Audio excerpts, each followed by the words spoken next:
It's not easy to talk about loneliness, especially the kind that isn't born from a physical absence, but from an invisible distance between who we are and who we believe we should be. Some stories seem simple on the surface, a move to a new city, a new job, a new phase of life, but within them lie silent battles that few ever notice. And it's about one of these stories that I want to speak today. Perhaps, as I tell it, you'll recognize something of yourself between the lines. And if you do, stay with me until the end. This story might not be just hers, but also yours. Her name was Elisa. She was 28 years old when she packed her life into 2 suitcases, a backpack, and a handful of unresolved fears. She traded her hometown small, sunny, where time seemed to run slower, for a metropolis of glass and concrete, where days tumbled over each other and people walked too fast to notice what they left behind. She got what she always wanted, a job at a prestigious company, with a good salary and real chances for growth. On paper, it was the dream. In practice, it was the beginning of an abyss. The first days were a whirlwind of novelty. Elisa rented a small apartment in a neighborhood that smelled of coffee and rain. The place had walls that were too white, windows that were too large, and just enough silence to make her realize how deeply absence can sound. At night, the clock in the living room marked time with a methodical cruelty. Every second was a reminder that she was alone. But it wasn't a loneliness of company, it was something deeper, a kind of internal echo that returned questions she never knew how to answer. At work, everything demanded excellence. Meetings, goals, deadlines, reports. Elisa smiled, agreed, pretended to understand even what she didn't. She was efficient, polite, and invisibly exhausted. And although no one noticed, a subtle weight was growing inside her, the weight of being too adult to ask for help and too fragile to face what lay ahead. It was on one of these lonely nights, when her body was still awake but her soul seemed too tired, that something different happened. Elisa was making tea, watching the steam rise as if searching for answers in the air. And it was there, between the clinking of the spoon and the silence of the kitchen, that she heard, for the first time, a voice. Not from the outside, but from within.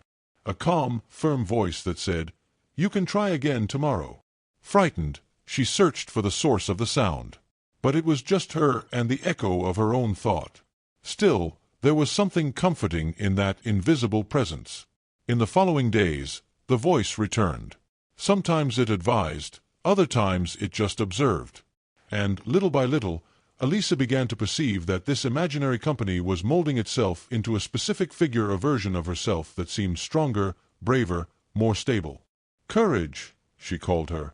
Courage wasn't perfect. Sometimes she spoke little, sometimes she disappeared. But when she appeared, she made Elisa feel a little more whole.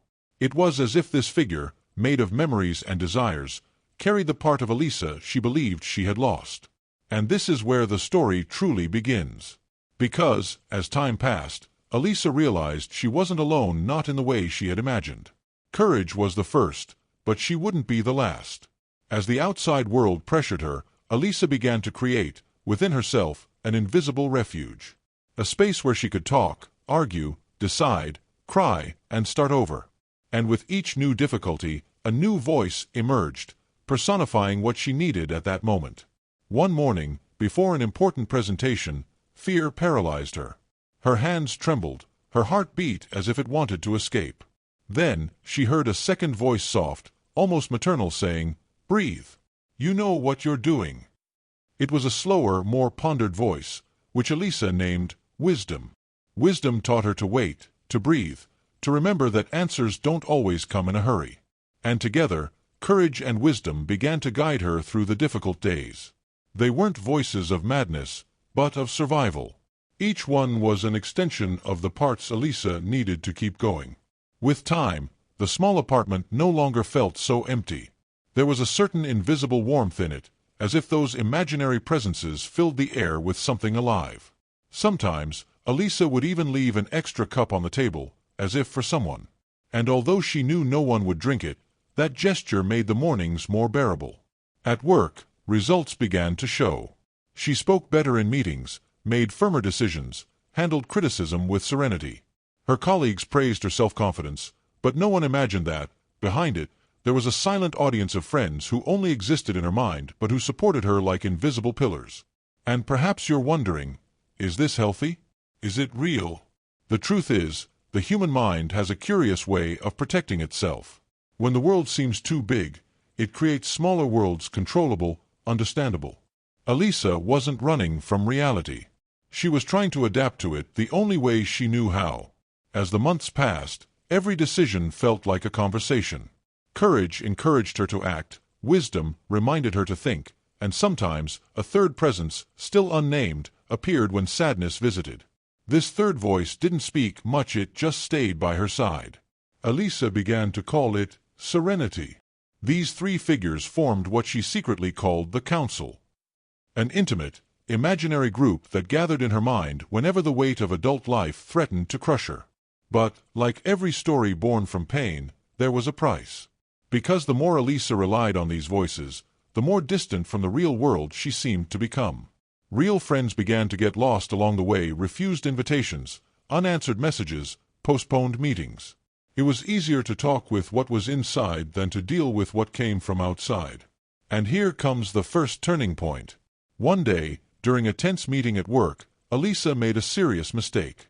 An important report was delivered with incorrect data, and the impact was immediate. Her boss called her in, her colleagues looked at her with disappointment, and the old feeling of inadequacy returned with force. That night, sitting on the living room floor, she cried until she lost her voice. That's when courage appeared again. Not with words, but with presence. And, for the first time, the voices didn't seem imaginary. They seemed real, as if the entire apartment was breathing with her. "You didn't fail," said courage. "You are learning." And so, between tears and internal dialogues, Elisa realized that maybe she wasn't going crazy. Maybe she was just trying to survive the chaos of adult life with the tools she had. And if you've also ever felt like you needed to talk to someone who doesn't exist, stay with me. Because this story goes deeper than it seems.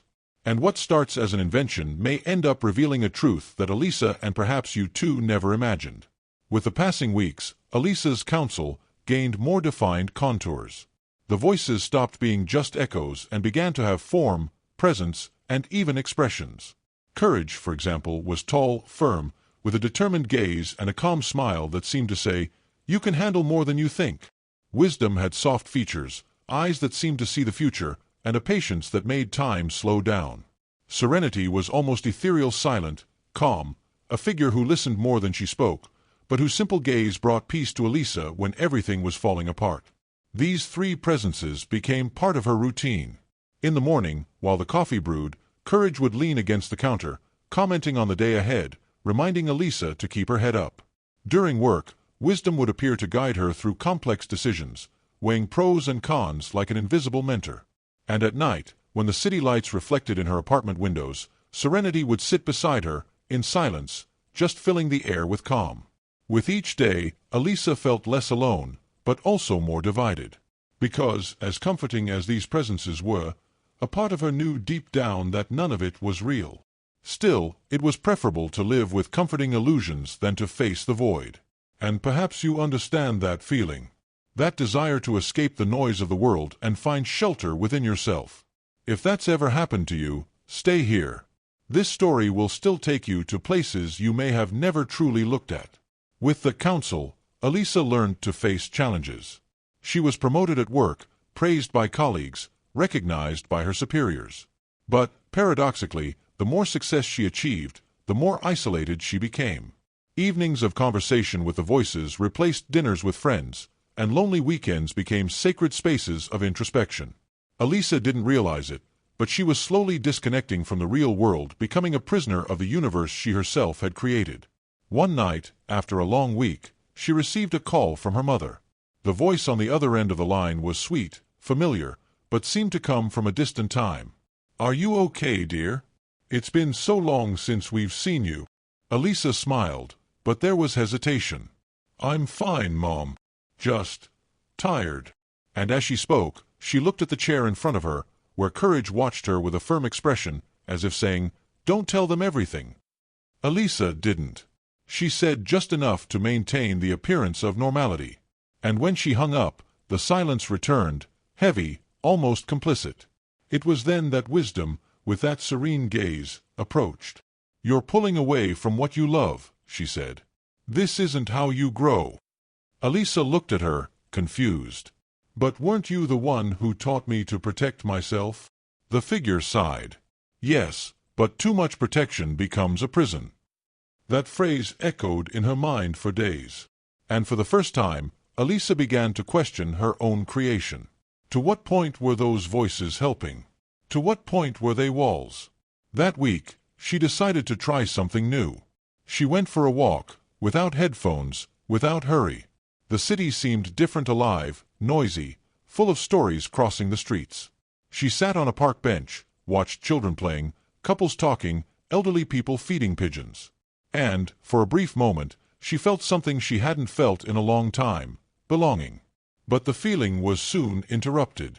A message from work appeared on her phone screen, bringing back the anxiety. "Emergency meeting at 8 a.m. tomorrow." Elisa's stomach turned. When she got home, she tried to focus, review reports, but her mind seemed tired. So, as always, she called the council. Courage appeared first, confident. "You can do this." Wisdom crossed her arms. "Perhaps you need to rest." Serenity just watched, silent. And that night, something unprecedented happened. For the first time, the voices disagreed. Courage insisted that Elisa keep working, Wisdom asked for a pause, and Serenity moved away, as if she didn't want to be part of it.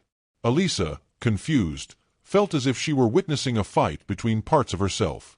The council, once harmonious, now reflected the Creator's internal chaos. And this imbalance grew, like a crack in glass. In the following days, the voices began to manifest at unexpected moments on the commute, in meetings, even during conversations with other people.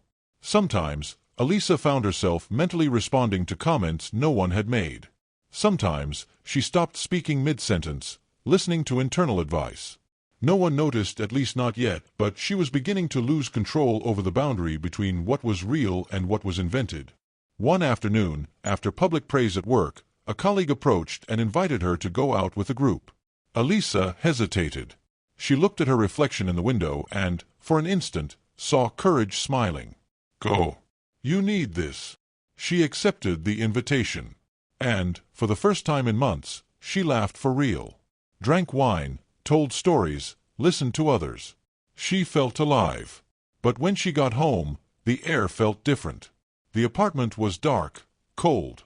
"Courage," she called, almost like a child calling for someone in the dark. No answer. Wisdom. Silence. Serenity. Nothing. The voices had disappeared. The silence was almost unbearable. Elisa paced back and forth, as if searching for something lost.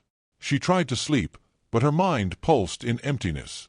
For the first time in a long time, she was completely alone, and it terrified her. In the following days, the voices did not return.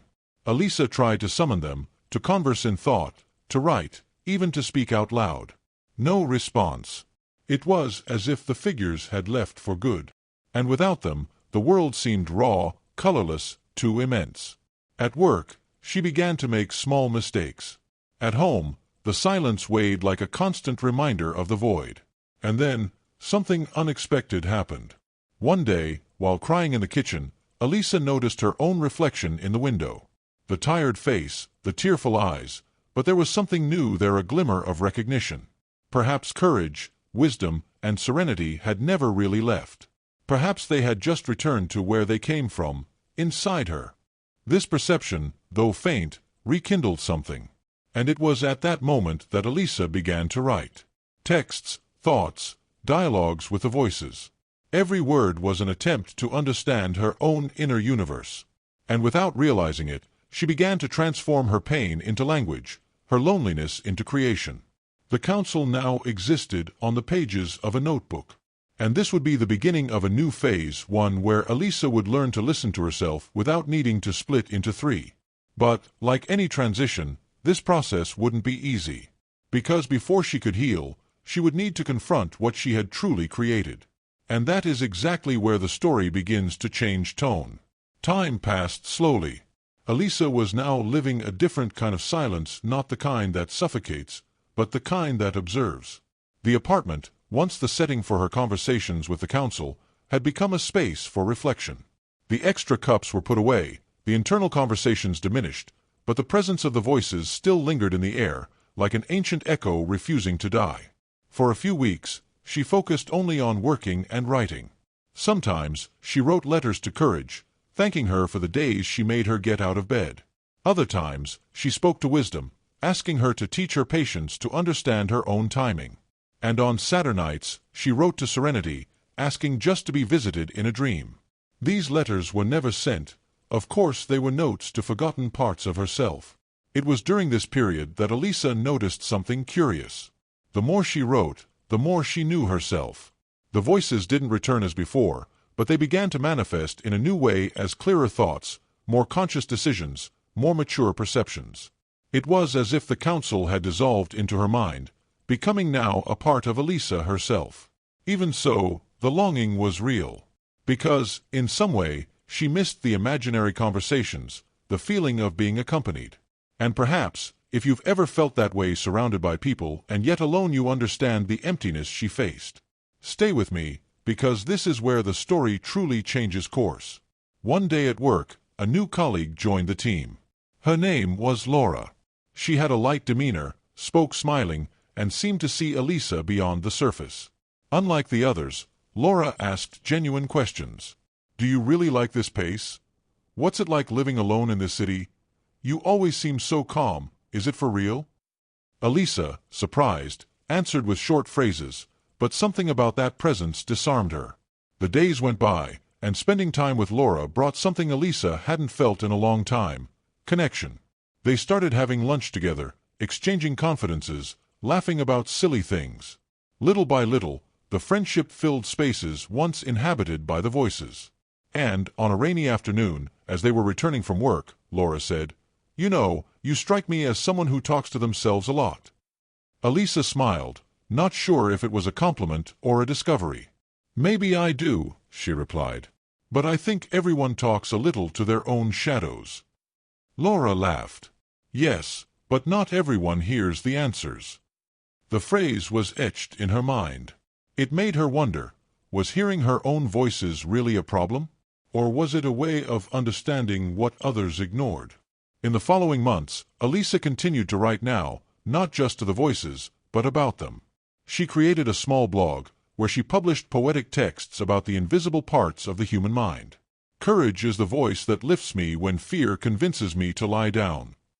Wisdom is the silence that teaches me when the world talks too much. Serenity is the embrace that calms me when even I don't know what I feel.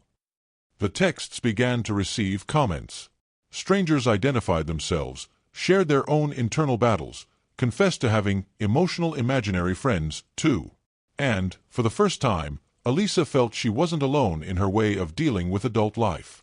But the real turning point came when, one night, one of these readers sent a direct message. "You write as if you know exactly what's going on inside me. How do you do that?" Elisa took her time to respond. She thought about telling the truth that her words came from invented dialogues, from voices born of loneliness, but she chose to simply write. "I listen, even when it's just to myself." That simple answer marked the beginning of a transformation. Because, without realizing it, Elisa had turned what was once a refuge into a connection. What started as an escape now served as a bridge to reach other people. Still, something inside her warned, the line between creating and depending on your own creation is thin. And, for a while, she believed she was completely healed until the day the council returned. But this time, the voices came differently. Not with the same comforting tone as before, but with a more restless presence. The first to appear was Courage, in a dream. She looked different, tired, with a firm yet sad gaze. "You forgot me," she said. Elisa tried to respond, but her voice failed. "You thought you could be strong alone, but that's not how it works." She woke up startled, her heart racing. The feeling was one of reunion and loss at the same time. In the following days, the others also began to reappear, not as before, but in flashes, loose phrases, memories, sensations.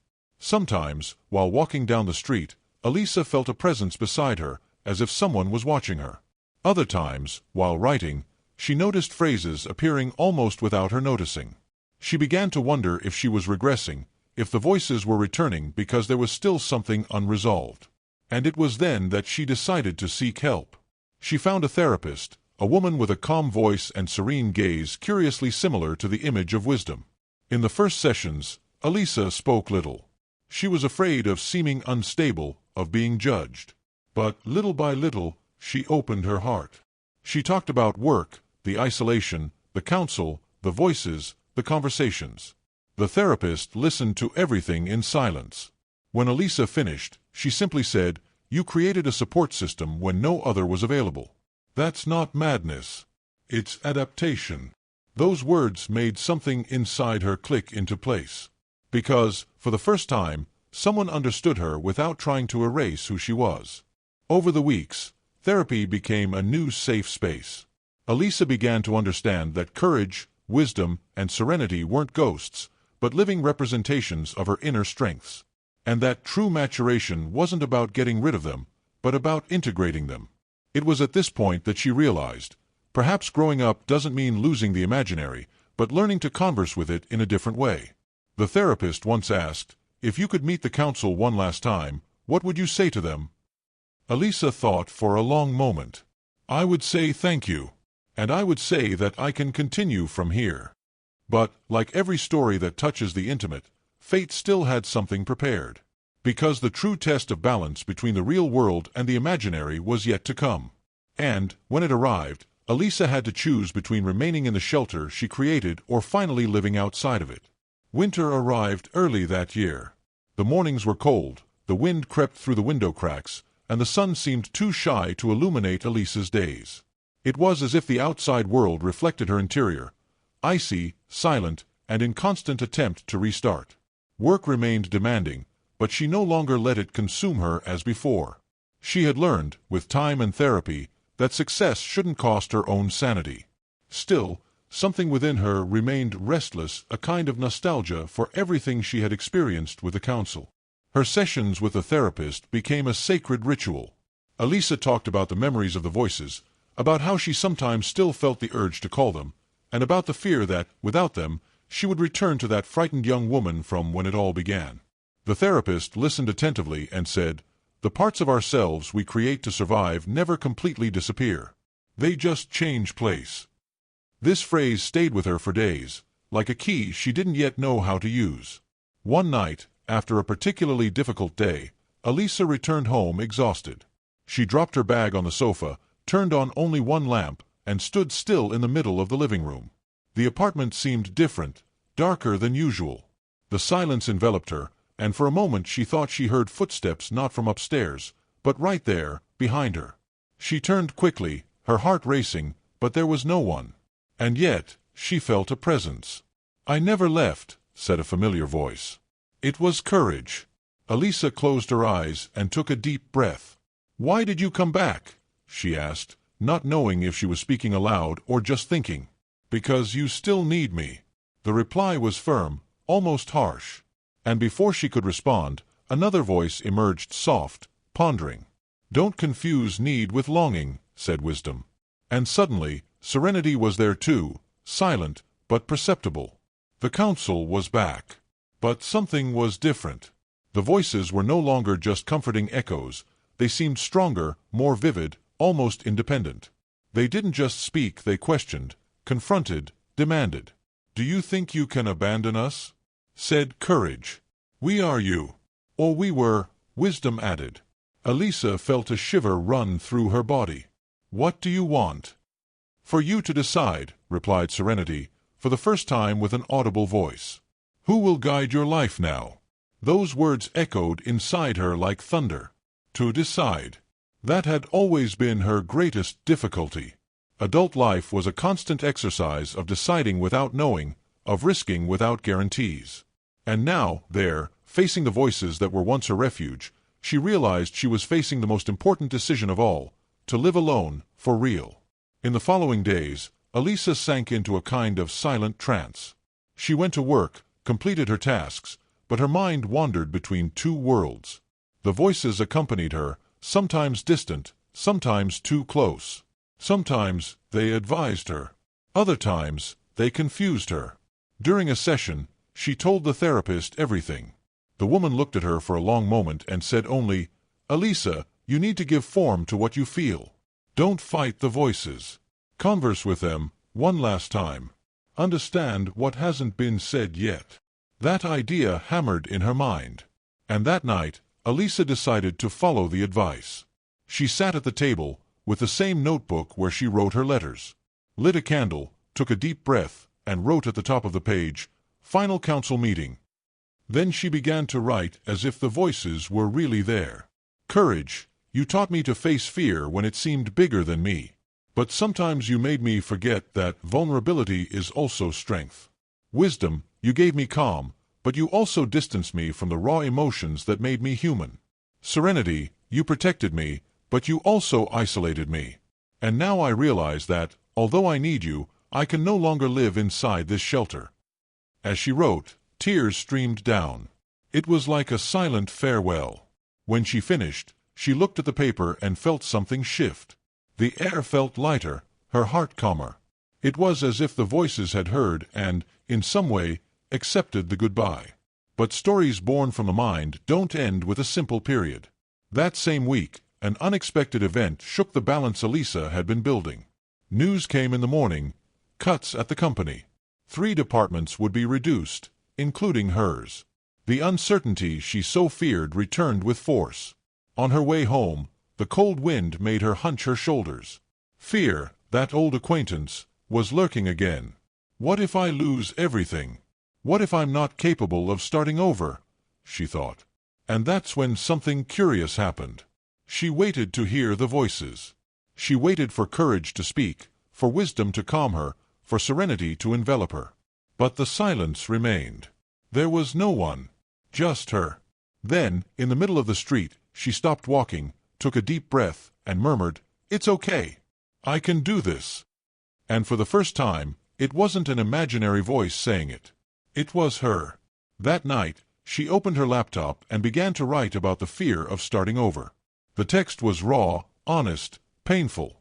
She published it on the blog without revising.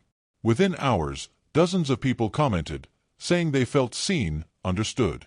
One of them wrote, "You put into words what I never managed to say." Elisa smiled. For the first time, she understood that her voices hadn't disappeared, they had transformed into something new. Into words, into empathy, into a form of expression. And perhaps, deep down, that was the most mature version of the council. No longer 3 voices talking inside her, but one single voice speaking to the world. Even so, in some moments of silence, she still felt the subtle presence of courage, wisdom, and serenity, not as separate entities, but as cherished memories. They no longer guided her, they just watched, proud, like parents seeing a child walk alone for the first time. The following months brought new challenges. Elisa faced interviews, insecurities, changes. She cried, laughed, fell, got up.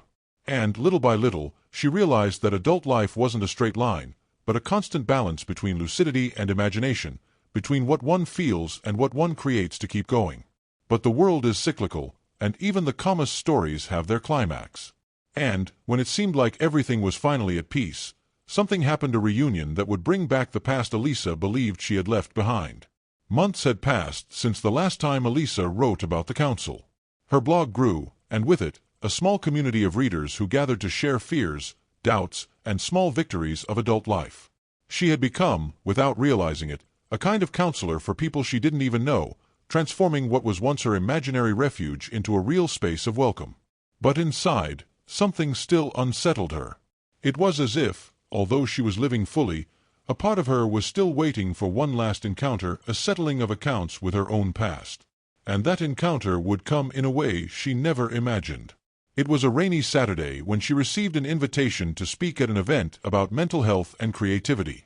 The theme was Imagination as a Form of Survival. Reading the title, a shiver ran down her spine. It was almost as if fate had sent her a letter back. In the days leading up to the talk, Elisa found herself overwhelmed by memories. The first nights in the apartment, the fear, the void, the voices, the council. Everything came back with an almost physical force. She realized she still hadn't said a complete goodbye, not to courage, nor to wisdom, nor to serenity. The night before the event, she couldn't sleep. She sat by the window, watching the city lights reflect in the rain. And it was there, in the silence, that she felt a presence. Courage appeared first, as always. The determined gaze, but now softer. "You did what you promised," she said. "You learned to go on alone." Wisdom appeared right after, with that same calm air, her eyes full of pride. "And you learned that not every answer needs to be immediate." Finally, Serenity appeared silent, beautiful, with a discreet smile. "You turned us into words. That's how we remain alive." Elisa didn't respond immediately. The tears came before the words. "I thought I had lost you." Courage approached and touched her shoulder. "You never lose what you carry inside." And then, like a gentle breath, the voices began to fade. First Courage, then Wisdom, then Serenity. None of them said goodbye. They just dissolved into the air, leaving behind a profound calm. The next morning, the sun finally broke through the cloudy sky. Elisa woke up light, as if something inside her had realigned. She got dressed, looked at herself in the mirror, and for a moment thought she saw 3 shadows behind her, but when she blinked, there was nothing there. At the event, facing the audience, she took a deep breath before starting to speak. The microphone amplified the slight tremor in her voice, but soon the nervousness gave way to a serenity she recognized from somewhere. "For a long time," she began, "I thought I was alone. I believed I needed to invent company to endure adult life. I created 3 voices that helped me move forward. Today, I realized they were never imaginary, they were parts of me I didn't yet know how to listen to." The audience listened in absolute silence. Elisa continued. "Courage taught me that fear and strength walk together. Wisdom taught me to respect the timing of things. Serenity showed me that calm isn't the absence of pain, but the presence of acceptance. And when I finally understood this, I realized that growing up isn't about getting rid of our inner voices, but about learning to converse with them in a more mature way." She paused, looked at the audience's attentive faces, some emotional. "Perhaps you also have your voices. Perhaps you call it intuition, conscience, memory. And that's okay. The human mind creates what it needs to endure what is too difficult to carry alone. The important thing is to remember that these parts don't exist to trap you, but to guide you until you can walk on your own." The silence that followed was almost sacred. Elisa took a deep breath and concluded. "So, if you've ever felt lost, if you've ever created a world of your own to protect yourself, know that this doesn't make you weak, it makes you human. And if this story touched you in some way, stay with me. Because perhaps, together, we can invent kinder ways to survive." Applause echoed through the room. Elisa smiled, a smile full of relief and belonging. For the first time, there were no voices inside her, just the certainty that it was now her own voice echoing in the world. In the following days, the video of the talk was published online. Thousands of people watched, commented, shared. Many said, "I felt as if it was about me." Others simply wrote, "Thank you for putting into words what I never managed to say." And although Elisa wasn't seeking fame, something inside her ignited. She realized that the same voices that once saved her were now helping other people, in a new way. One night, after closing her laptop following dozens of messages, she stood up, went to the window, and watched the distant city lights. The wind blew softly, bringing the sound of cars and the lives continuing out there. And then, in a barely perceptible whisper, she heard one last time, "We are proud of you." Elisa smiled, closed her eyes, and replied in thought, "I am too." The silence returned, but this time it was a full silence full of meaning, of peace, of presence. And that's how Elisa finally understood what it means to mature. It's not about losing imagination, but about learning to live with it without getting lost inside it. Because, in the end, we all invent voices, friends, memories, anything that helps us endure what the world demands too much of. And there's no shame in that. There is humanity. So, if at some point in your life you've also conversed with what only you could hear, know that you might not have been as alone as you imagined. This story ends here, but its echo continues in me, in you, and in every person who tries every day to balance the weight of being an adult with the lightness of still dreaming. And if this story touched you, if you saw yourself in Elisa, perhaps now is the time to continue this conversation. Like the video, share it with someone who needs to hear it, and subscribe to follow other stories like this. Because, who knows, the next one might be yours.